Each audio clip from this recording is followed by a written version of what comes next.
What's up, people? It's your girl Adeola. Last Monday, some criminals in Nigeria were paraded at the premises of the State Criminal Investigations Department in Yaba, Lagos. Okay, so these guys were accused of stealing car parts, from Honda Place. Yeah, the one along Oshodi Akpakpa Expressway. You know that? Yes. They stole auto parts worth 23 million naira. So the policemen decided to parade them, and they brought in journalists so that the journalists themselves can interview them and hear what they have to say. Maybe they will feel sorry for what they've done and all that. But one of them, 24-year-old Gaba Sonny, he did not respond the way that they were hoping that he would. As soon as they asked Sonny, why were you arrested? He said to them, Egbon, me, I'm not a robber. This is not a robbery case. It is called break and entry. Yes. Everybody was like shocked. They were like, what? They were not expecting him to say that. Okay, so they asked him, if you're not a robber,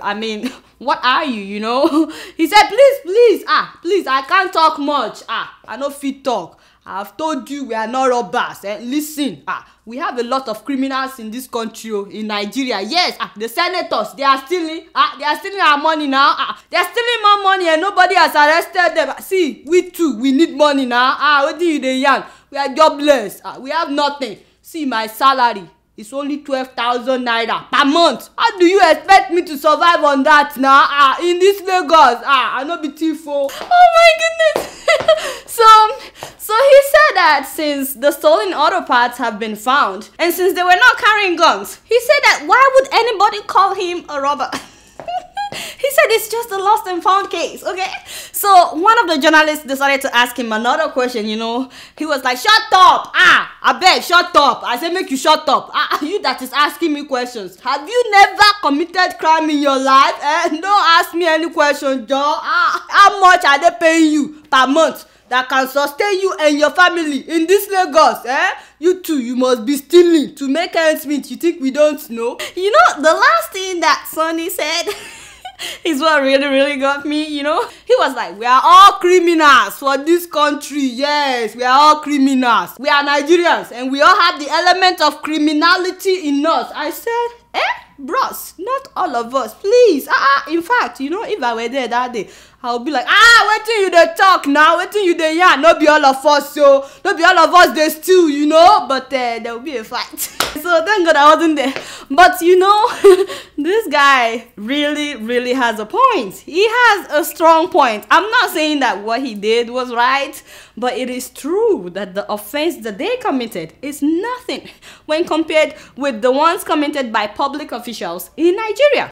We all know uncountable number of politicians who have been arrested for embezzling money, only to be released. Many of them without even giving back the money that they embezzled. And so many of them would embezzle a lot of money and then they will be fined like small amounts. So they pay the fine out of the money that they stole. If Ibori were to be in Nigeria today, he'll still be a free man. What am I even talking about? Wasn't it last week that the president pardoned Alamasia, after embezzling $400 million? $400 million, that is just to name a few, Babangida stole more than $12 billion now. He's still living in Nigeria as a free man. How come he was not paraded like these guys? And remember Lucky Igbinedon, he was convicted and fined 3.5 million naira after stealing like 20 billion. Somebody stole 20 billion naira and you find them 3.5 million naira. Of course, he paid from his pocket. Does that make sense to you? And what about Dimeji Bankole? Some people said he embezzled like $100 million. Others said that he stole up to $2 billion, But what we know is that he stole enough money to buy one of the tallest buildings in Lagos, net. Yes, why is he above the law now? And these guys are being paraded like this, What about Femi Otedola, who bribed Farouk Lawal with $620,000? Was their case ever concluded? No. Billions of dollars disappear every year at the NNPC. Every year. And Shebi, we know the people that work at NNPC now. How come nothing is done to them? And the chairman of Police Pension Fund, remember him? The man that embezzled like 20-something billion naira. 20-something billion. He was fined like 750,000. An equivalent of $1,500. And when the people cried out, they rearrested him And then he was bailed again with 10 million naira. 10 million, somebody that stole more than 20 billion. I mean, the list goes on and on and on in Nigeria. But we don't execute justice on those people. Instead, it is these young graduates, you know, who have no jobs that we go after. Once again, I'm not justifying what they did, but if any of these guys, you know, happen to be the son of a senator or some politician in Nigeria, you know that he would not be paraded like this. And those yahoo boys, yes, the ones that were recently paraded, you know, I wouldn't be surprised if they are all university graduates, and I'm very sure that at least they can speak better English than many of guys at the top. Yes, and they actually know how to use the internet, unlike some people that cannot find or name a web address. You get what I'm saying? Yeah, so if anybody needs to be pardoned, it is actually these young people. In fact, I always wonder what these young people would achieve for Nigeria if given the opportunity. So my challenge for you in this story is that so long as basic amenities are not provided for the common people, and so long as unemployment rate among the youth in Nigeria is still 70%, young people, you know, after looking for jobs for years, many of them will be caught up in crime. Yeah, just like these guys. We cannot avoid that if we don't do what we are supposed to do. If we don't give them jobs, this is what they will be doing. Meanwhile, as long as we continue to pardon the real criminals, you know, young people like this will not see any reason to avoid committing crimes. My people, you know me, I'm just keeping it real. And speaking of oppression, do you know that Togolese president is now terrorizing journalists in his country? I mean, how can you pass amendments to grant Togo's media regulatory body the power to shut down news outlets without a court order? And this is just one of many ways that the amendments has reduced the freedom of the press to nothing in Togo. So now, if an independent media house says something or publishes something that is not nice about the president or about his administration, this body now has the right to shut them down immediately. You don't even need to go to court or anything. They can just shut them down like that. How can you do that in a so-called democratic country? You know what? This president, Faure Gnassingbé, has continued in the footsteps of his father. You know, his father was a dictator who ruled for 38 years. 38 years. Until he died suddenly in 2005. And now his son got in power and he has continued in the same footsteps of his father. Which is why Togolese women protested almost naked last year, remember? In fact, they went on a week-long sex strike, remember? Demanding that this president has to be removed. You know, they said they wanted to get the attention of their men so that they can remove this president by fire, by force. Unfortunately, he's still there. So if the media is no longer free in Togo, that means that nobody can challenge the government or say anything against the government. So the journalists decided to have a peaceful protest, you know, for 3 days. And guess what? On the 3rd day, do you know that they were attacked by the police right in front of the presidential palace? Seriously? And the president did not order the policemen to stop harassing the journalists. My guess is that they probably had the order to attack the journalists in the first place, you know? These policemen fired rubber bullets, tear gas to disperse the journalists. Even though these journalists were not armed and they didn't attack any of the policemen, yet the police shot directly at them to deliberately injure them. In fact, one journalist, Young Love Ebebua Amavi, sustained a fractured jawbone and mouth injuries after he was hit by a rubber bullet. So now he has metal wires attached to his jaw. He couldn't eat or speak. In fact, his daughter says that he's in desperate need of a surgery. Another journalist, Yolanda Lovi, passed out from the effects of the tear gas that was fired by the police officers. And the sad thing is that when other journalists tried to help her, you know, for how to regain consciousness, those other journalists were also attacked by the police. And this is happening in a democratic country. Now, first of all, this body that regulates media, HAAC, is not independent. No, it's not. Because out of 9 members, 4 are directly nominated by the president, and the other 5 are nominated by the parliament, which is controlled by the president's supporters. You get what I'm saying? So indirectly, Mr. President is the one controlling the body that regulates the media. So anyway, my Togolese people, I hope you wouldn't leave your journalists by themselves at this time because they need you right now. I trust Togolese women though. I know that they are always ready to go on sex strike. Yes, my Togolese women, this will be a good time to close your legs. So Togolese men, wake up, please wake up. If the media is no longer free, don't think that you will be free. Or who do you think is next? Seriously, I'm just saying, you know, I'm just keeping it real.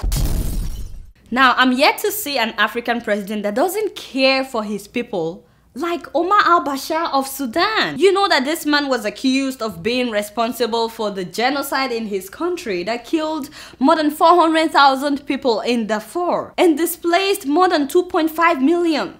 In fact, the International Criminal Court has declared him wanted since 2009. And don't forget the war with South Sudan that lasted for about 19 years, which resulted in millions of Southerners being displaced, being starved, and deprived of education and healthcare. In fact, this resulted in almost 2 million casualties, which is why Southerners decided to separate from Sudan and be independent. And now we have a new country in Africa named South Sudan. But even after South Sudan seceded, this man still has not relented in abusing his own people. First of all, almost every day in Sudan, someone is given like 20 to 100 lashes on a court order for minor offenses. Yes, maybe for stealing or for adultery or for whatever. I mean, just imagine the Deputy Chief Justice Abdurrahman Shafi, you know, boasting that they've amputated more than 16 people since 2001. Why? How can you be proud of that? How can you be proud of something like that? So if you commit an offense and you're guilty, it's either they cut off the person's hand or legs, or they stone them, or they flog them in public. I mean, you know, it's just like 30-year-old Adam Al-Muthna, you know, who was accused of stealing $228 in 2006. $228. So, you know that on February 14th this year, Valentine's Day, you know that his right hand and left foot were amputated? Yeah, because of $228. Even though the sentence drew strong rebuke and condemnation from several human rights groups, both inside Sudan and abroad, the guy was amputated. Not only that, remember Leila Ibrahim, a 23-year-old mother of a 6-month-old baby that was sentenced to death by stoning last July. Remember, because of adultery. In her case, though, the man who impregnated her was not arrested or prosecuted. It was just her, as if she born the baby by herself, you know. So they almost killed her last year, if not for the intervention of international human rights organizations. Plus, Sudan has a very complex security system and apparatus that crushes protest and any uprising, you know, with brutal force. So even if the people of Sudan want to protest, the fear of what the government will do to them keeps them from protesting. So yes, you can protest anything in Sudan. But the latest development now is that those in charge of amputating people are saying that they don't want to continue doing that. So the government turned to doctors. In fact, doctors were the ones that amputated Adam Al-Muthna. But now the doctors are reluctant, you know. They're like, hey, this doesn't look good. We don't want to keep doing this, you know. So guess what? They are saying that doctors that are reluctant to amputate criminals will be prosecuted. You know, that means the doctors themselves may be facing amputation. But not only that, the Deputy Chief Justice, the same Abdurrahman Shafi, has announced that the government of Sudan is prepared to start training judges, you know, to be doing the amputations right in court. So just try to picture that. Yes, that means if you're taken to court and you're pronounced guilty and the sentence is that you be amputated, the same judge that pronounced you guilty will just amputate you right there. Right there, yes, you just cut off your hand right there. Or cut off your leg, right? Why do we think like this in Africa? Why? Can you believe that? In 2013, while the rest of the world is actually progressing, you know, some people are still thinking like this? So that, seriously? What about establishing youth empowerment centers, career development centers, you know? And what about providing basic amenities for the people? Yes. I mean, first of all, this man has been in power for way too long. 24 years is too long for one man to be in power. Second of all, he's done nothing but oppress his people, and he's not willing to turn himself into the International Criminal Court, you know, after seeing what happened to Charles Taylor. Therefore, his strategy has been to continue to oppress his own people. Yes, Africans enslaving Africans right in Africa, you see. I'm hoping though, and I'm really praying that Sudan doesn't go ahead with this idea of judges amputating people, you know. That would be really bad. I'm just keeping it real.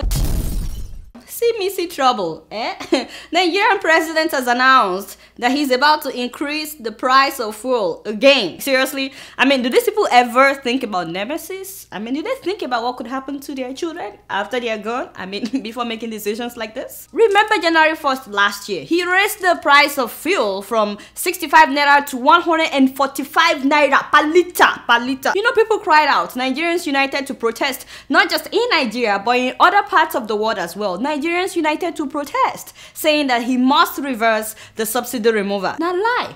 He went ahead with the thing, and then he made it 97 naira instead of the original 145 naira. So gas price went from 65 naira to 97 naira overnight on January 1st. But now he wants to kuku remove the whole subsidy thing, making it 145 naira per liter in an oil producing country. Seriously? But you know what got me upset the most? Is the way he put it. He said that we cannot continue to waste resources meant for a greater number of Nigerians to subsidize the affluent middle class, who are the main beneficiaries. What? Wait a minute. Who is really wasting our resources in Nigeria? Am I not reading this right? Does Mr. President know the meaning of wasting resources? I don't think he does. His wife's Thanksgiving service cost 500 million naira. To me, that is wasting resources.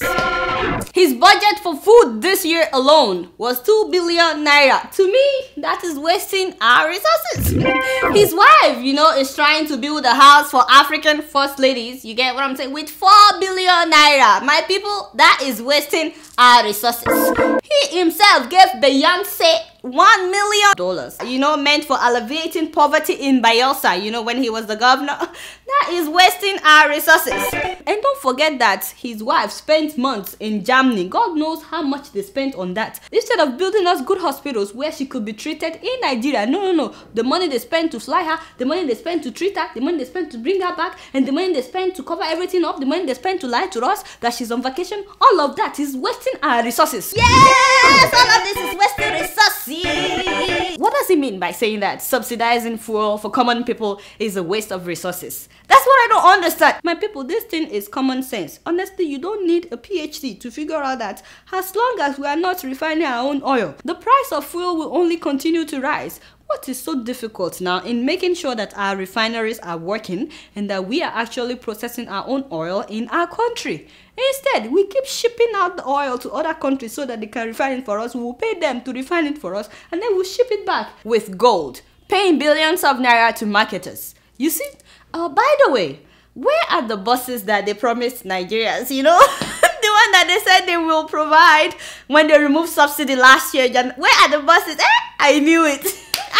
Nah lie. All those things nah lie. And has anyone heard anything about the Ribadu report? The one that was handed to the president some months ago. Anyone heard anything about that? That Ribadu's team investigated NNPC, the Petroleum Corporation, and they reported that millions of gallons are disappearing, every year without trace.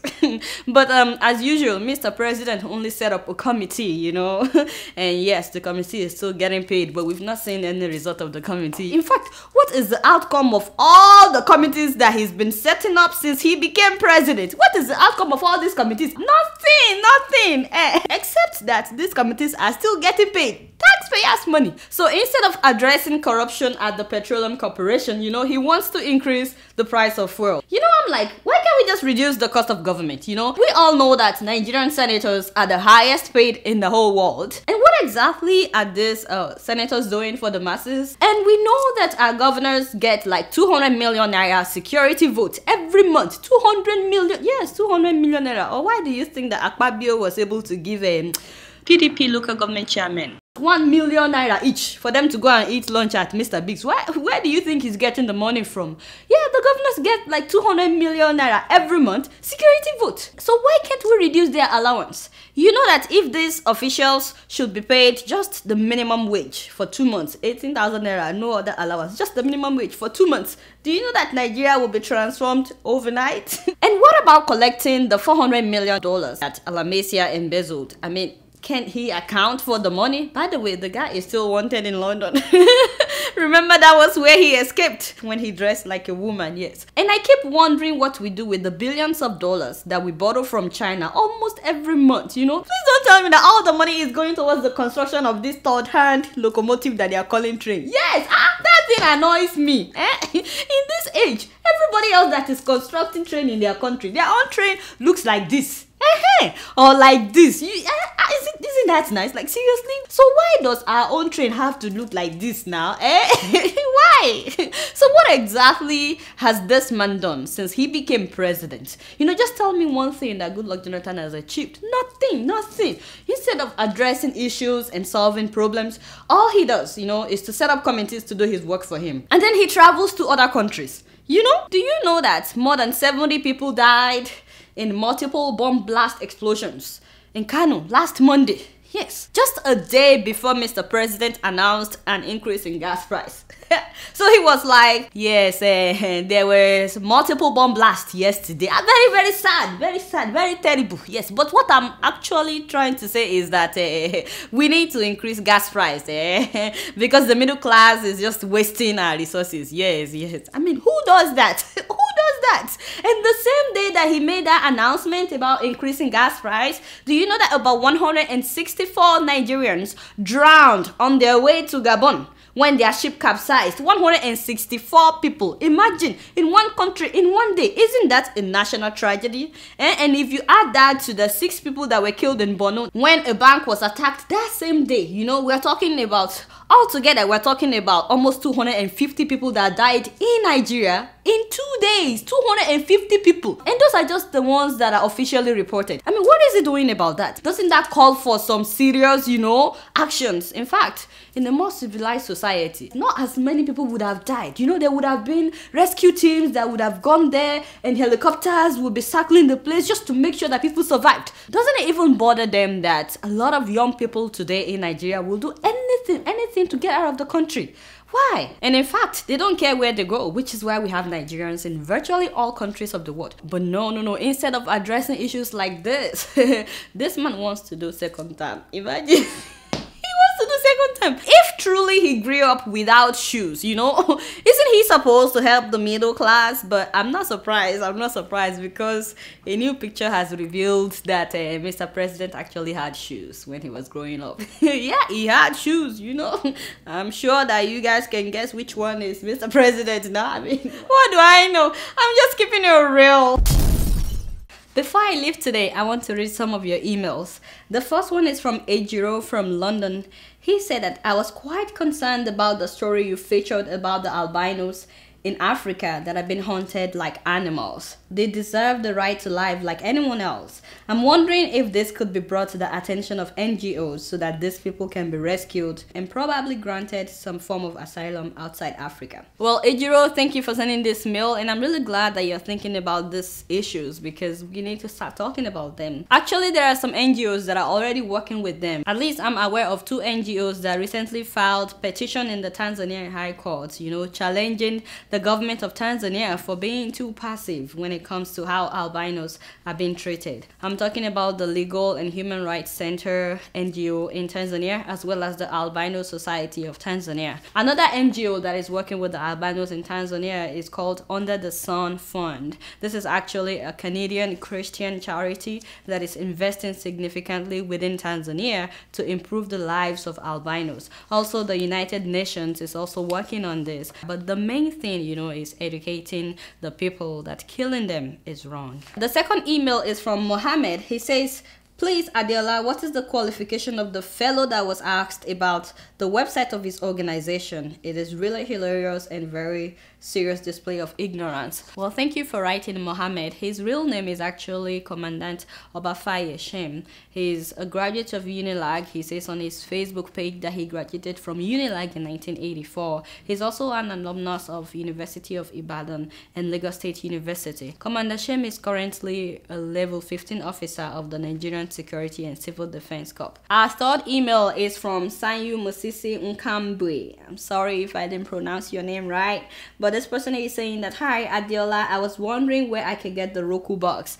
A few weeks ago, I talked to you about a Roku box that you can connect to your TV to watch Keeping It Real from home and other productions of SaharaTV, including Dr. Damages. So Mohammed is asking where he can get the Roku box. Mohammed, you can get Roku box from different places. What you have to do is go online and type in Roku, R-O-K-U, and search for Roku near where you live. So if you live in London, you search for Roku in London. If you live in Nigeria, you search for Roku box in Nigeria. So you will find different addresses that will come up online on where you can purchase your copy of Roku. And the fourth email is from Oladone Olusegun, and he says, please, do you know about this? Is it true that the President of the United States will give people the mark of the beast? Oladone, thank you for writing. This is not true. It is not true at all. For some reason, this rumor has been circulating in Nigeria. I actually addressed this issue in one of my episodes, episode 48. So if you watch that episode, it will answer all your questions, but it's not true. People are not getting mark of the beast in the US. So that's all the emails that I can read for today. Please keep sending them in so I can know what you think about the show. Alright, y'all, it's been real, and I'm keeping it real right up in here. Until next week, I'm gonna see y'all later. Peace out.